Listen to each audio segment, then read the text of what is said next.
நீ நன்றாய் இருப்பதற்கும் உன் வாழ்நாள் நீடித்திருப்பதற்கும் உன் தகப்பனையும் உன் தாயையும் வெளியரங்கமான ஆசீர்வாதங்களை கர்த்தர் உனக்கு தருவார். உன் படிப்புல வரும், உன் வேலையில வரும்.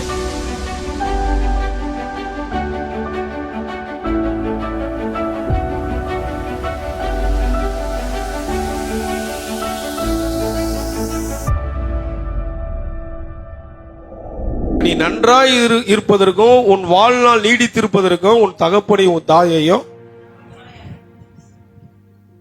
பக்கத்து பார்த்து சொல்லுங்க, உன் தகப்பனையும் உன் தாயையும் கனம் பண்ணுவாயாக.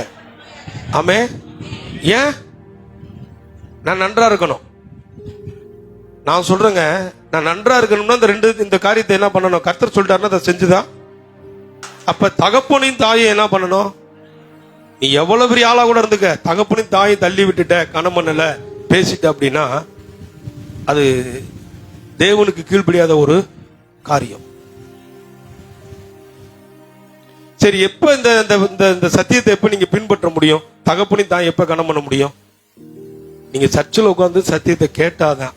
எவ்வளவா சத்தியத்தை நீ உள்ள வாங்கி கொண்டு உள் வாங்குகிறாயோ வெளியரங்கமான ஆசீர்வாதங்களை கர்த்தர் உனக்கு தருவார்.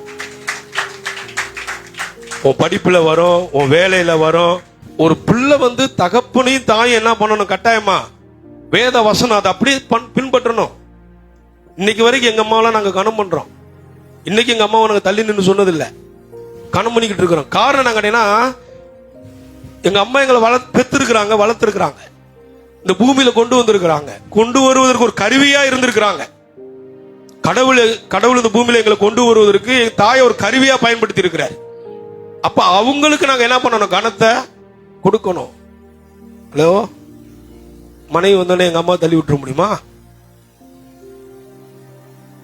ஆமே. தகப்பனையும் தாயையும் கனம் பண்ணணும்.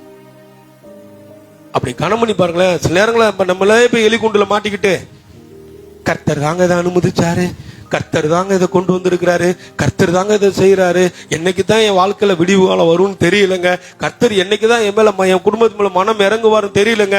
நீங்களா மாட்டிக்கிட்டீங்க. நீங்க தான் என்ன பண்ணணும்? எலிக்குண்டுல உட்கார்ந்து இருக்கிறீங்க. நீங்க அங்க இருந்து ஜெபம் பண்ணணும். என்ன பண்ணணும்? ஆபத்து நேரத்தில் என்னை நோக்கி கூப்பிடு, நான் உன்னை விடுவிப்பேன், அப்பொழுது நீ என்ன பண்ணுவாய்?